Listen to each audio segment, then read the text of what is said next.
अस्सलामु अलैकुम वरहमतुल्लाहि वबरकातुहू। बेटा होने की दुआ मैं आपको बताने जा रहा हूँ। इंशाअल्लाह इन दुआओं के एहतमाम से, ये कुरानी दुआएं हैं, इन दुआओं के एहतमाम से अल्लाह की ज़ात से उम्मीद है कि अल्लाह ताला आपको बेटे की दौलत से नवाजेगा।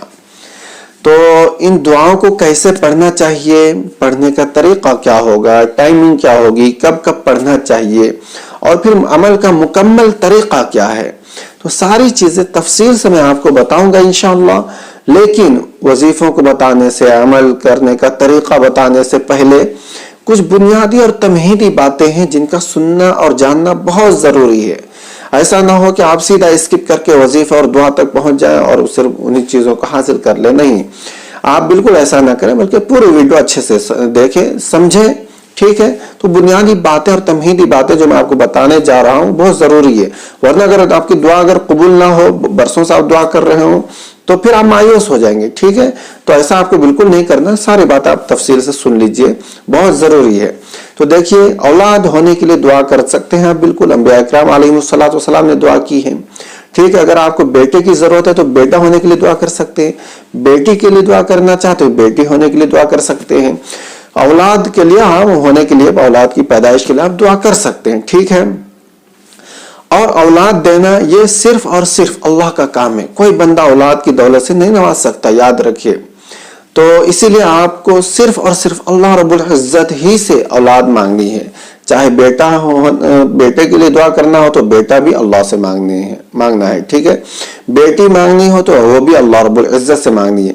कहीं भी आपको दूसरी जगहों पर माथा टेकने की जरूरत नहीं है, कहीं भी झुकने की जरूरत नहीं है, किसी और दरबार में आपको जाने की बिल्कुल कतई जरूरत नहीं है। आप सिर्फ अल्लाह रब्बुल इज्जत से बराह रास्त दुआ मांगकर इन चीजों को हासिल कर सकते हैं। ठीक है, अब आप दुआ करते हैं। ठीक है, दूसरी बात जो मैं बहुत अहम है वो बताने जा रहा हूँ कि अब ये सोचिए कि आप दुआ कर रहे हैं। बंदा जिस चीज की दुआ करता है ना, अगर वो चीज उसे मिल जाए तो समझता है कि मेरी दुआ कबूल हो गई, और जिस चीज की वो दुआ कर रहा है वो चीज ना मिले तो समझता है कि दुआ कबूल नहीं हुई। हालांकि ऐसा बिल्कुल नहीं है। मुसलमान की दुआ कभी रद्द नहीं होती, याद रखिए। हाँ, ये अलग बात है कि जिस चीज की आपने दुआ की थी वो चीज आपको नहीं मिली, तो हदीस में आता है कि बंदा जब किसी चीज की दुआ करता है, कोई चीज मांगता है, अल्लाह रब्बुल इज्जत से सवाल करता है, तो या तो उसे वो चीज दे दी जाती है। ठीक है, और अगर उसे वो चीज ना दी गई तो उसके बदले में किसी मुसीबत से उसको बचा लिया जाता है, किसी आफत और परेशानी को उससे टाल दिया जाता है। ठीक है, और अगर नहीं तो फिर क़यामत के दिन या आखिरत में उसको इसका बदला जरूर दिया जाएगा। समझ गए, दुआ कभी रायगा नहीं जाती, याद रखिए। तो दुआ का बदला आपको जरूर मिलेगा। अगर आपने दुनिया में दुआ की किसी चीज की, उसका यानी दुआ कबूल नहीं हुई जाहिरी तौर पर दुनिया में, लेकिन उसका बदला आपको हर हाल में दिया जाएगा। जब क़यामत में उसका बदला दिया जाएगा ना, तो वहां पर फिर बंदा हसरत करेगा, ऐ काश मेरी दुनिया में कोई दुआ कबूल ना हुई होती। समझ गए आप। तो इसीलिए अगर आप दुआ कर रहे हो बेटा होने के लिए या बेटी होने के लिए, तो आपकी दुआ अगर कबूल ना हो तो आप बिल्कुल मायूस ना हो। समझ गए, आपको इसका बदला जरूर दिया जाएगा। हाँ, जाहिरी तौर पर आपकी दुआ कबूल नहीं हुई, अल्लाह रब्बुल इज्जत बेहतर जानता है कि किसको क्या देना ज्यादा बेहतर है। अल्लाह रब्बुल इज्जत मसलहतों का ज्यादा जानने वाला, हम तो उसके हुक्म के ताबे हैं, हम हकीर बंदे हैं। समझ गए, अल्लाह रब्बुल इज्जत बेहतर जानता है कि किसको क्या देना चाहिए, उसकी मर्जी है, वो देना चाहेगा देगा, नहीं देना चाहेगा नहीं देगा। समझ गए, तो इसीलिए हमारा काम है दुआ करते रहें। दुआ इबादत का मकसद, मुख्कुल इबादा है ये। समझ गया, तो दुआ करते रहें, इसका बदला जरूर मिलता है हमें। समझ गया कि नहीं, इसीलिए दुआ हमें हमेशा करते रहना चाहिए, मायूस नहीं होना चाहिए। नहीं मिल रहा है तो ऐसा नहीं मायूस होकर छोड़ दिया, नहीं, दुआ करते रहिए।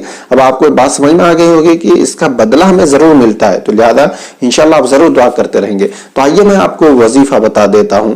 कुरानी दुआएं हैं, देखिए सूरह साफ़ात में है। यह हजरत इब्राहिम अलैहिस्सलाम की दुआ है, हजरत इब्राहिम अलैहिस्सलाम ने दुआ की है। इसी तरह सूरह मरियम की आयत है, हजरत ज़करिया अलैहिस्सलाम की दुआ है। तो हजरत ज़करिया अलैहिस्सलाम, हजरत इब्राहिम अलैहिस्सलाम ने दुआ की बेटा होने के लिए। ठीक, और ऐसी उम्र में जब यानी असबाब ज़ाहिरी को देखते हुए औलाद की उम्मीद बिल्कुल खत्म हो जाती है तकरीबन, तो इस उम्र में अल्लाह रब्बुल इज्जत ने बेटे की दौलत से नवाजा। ठीक है, इसीलिए आपको इधर उधर कहीं जाने की जरूरत नहीं, आप अल्लाह रब्बुल इज्जत से बराह रास्त दुआ कर सकते हैं। ठीक, तो वजीफा क्या है वो देखिए आप स्क्रीन पर, अरबी हिंदी इंग्लिश तीनों जबानों में आप देख सकते हैं। تو سورہ صافات کی آیت ہے آیت نمبر 100. سورہ صافات آیت نمبر 100. رب حبلی من الصالحین، رب حبلی من الصالحین، اے اللہ، اے میرے پروردگار مجھے نیک صالح بیٹا عطا فرما. اور سورہ مریم کی آیت ہے آیت نمبر 5. سورہ مریم کی آیت نمبر 5. فہبلی من لدنک ولیا، فہبلی من لدنک ولیا، اے میرے پروردگار تو اپنے پاس سے، خاص اپنے پاس سے، اپنے رحمت سے مجھے ایک ولی عطا فرما، بیٹا عطا فرما جو میرا وارث بنے. اور آیت نمبر 6 کا ٹکڑا ہے وَجْعَلْهُ رَبِّ رَضِيًّا، اور اے میرے پروردگار تو اسے پسندیدہ بنا، اپنا مقبول اور محبوب بندہ بنا. ٹھیک ہے، تو یہ چھوٹی چھوٹی دعائیں میں نے آپ کو بتائی. تو ان دعاؤں کے اہتمام سے اللہ رب العزت کی ذات سے امید ہے کہ اللہ تعالیٰ آپ کو ضرور بیٹے کی دولت سے نوازے گا. اب عمل کا مکمل طریقہ میں بتا دیتا ہوں. دیکھیے، جمعے کی رات میں میاں بیوی اچھے سے وضو کریں اور 2 رکعت نفل نماز ادا کریں. نماز ادا کرنے کے بعد پھر اللہ رب العزت کی حمد و ثنا کرے. حمد و ثنا کیا؟ اللہ رب العزت کی تعریف ہے. آیت الکرسی یاد ہے، آیت الکرسی آپ پڑھ لیجئے، یعنی تو سورہ فاتحہ تو ہر ایک کو یاد ہوتی ہے. سورہ فاتحہ کی ابتدائی 3 آیتیں آپ پڑھ لیجئے. 3 آیتوں کے پڑھنے کے بعد پھر 3 مرتبہ درود شریف پڑھ لیجئے. 3 مرتبہ درود شریف پڑھنے کے بعد پھر یہ جو دعا میں نے آپ کو بتائی، وظیفہ بتایا، ان دعاؤں کو پڑھ لیجئے. پھر آخر میں پھر 3 مرتبہ درود شریف پڑھ کر دعا اپنی ختم کیجئے اور پھر میاں بیوی آپس میں ملاقات کریں، ہم بستری کریں، اور اس سے جو حمل انشاءاللہ ٹھہرے گا اس سے انشاءاللہ اللہ رب العزت کی ذات سے امید ہے کہ بیٹا ضرور نوازے گا. ٹھیک ہے، اور حمل ٹھہر جانے کے بعد پھر ان دعاؤں کو کنٹینیو آپ پڑھتے رہیں. ٹھیک، جب چاہے تب پڑھ سکتے ہیں آپ، کوئی قید نہیں ہے، جتنی بار چاہیں آپ اتنی بار پڑھ سکتے ہیں. بہتر یہ ہے کہ ہر فرض نماز کے بعد کم سے کم 11 مرتبہ پڑھیں، اور باقی جب آپ کو یاد آ جائے تب پڑھیں، جب آپ کی مرضی ہو تب پڑھیں. ٹھیک ہے، اور یہ جو عمل ہے جمعے کی رات میں نماز پڑھ کر یہ دعا کریں، یہ کوئی ضروری نہیں ہے کہ جمعے کی رات میں ہی آپ کریں، کبھی بھی کر سکتے ہیں. ٹھیک ہے، بہتر اور افضل یہ ہے کہ جمعے کی رات ہو، لیکن آپ کبھی بھی کر سکتے ہیں. ٹھیک ہے، کوئی قید نہیں ہے، اور یہ بھی ضروری نہیں ہے کہ میاں بیوی دونوں ایک ساتھ یہ عمل کریں، صرف شوہر بھی کر سکتا ہے. ٹھیک ہے، تو اس میں کوئی قید اور پابندی نہیں کہ ایسا ہی ہونا چاہیے یا ویسا ہی ہونا چاہیے، کسی طرح کی کوئی قید اور پابندی نہیں ہے. سمجھ گئے آپ؟